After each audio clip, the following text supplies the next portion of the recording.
सच की आवाज़ NPS news में आपका इस्तकबाल है। मैं हूं मोहम्मद जावेद। देखिए आज की अहम खबर।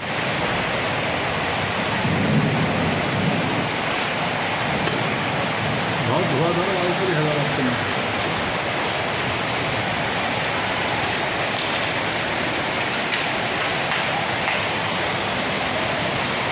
पानी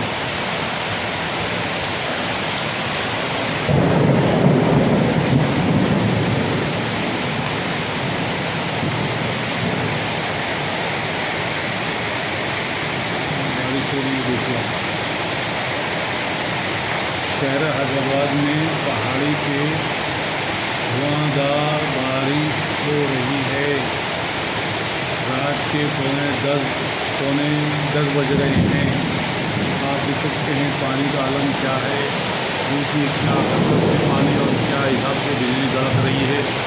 कितना पानी स्पीड में आ रहा है बारिश का। देख सकते हैं हैदराबाद में धुआंधार बारिश चालू है।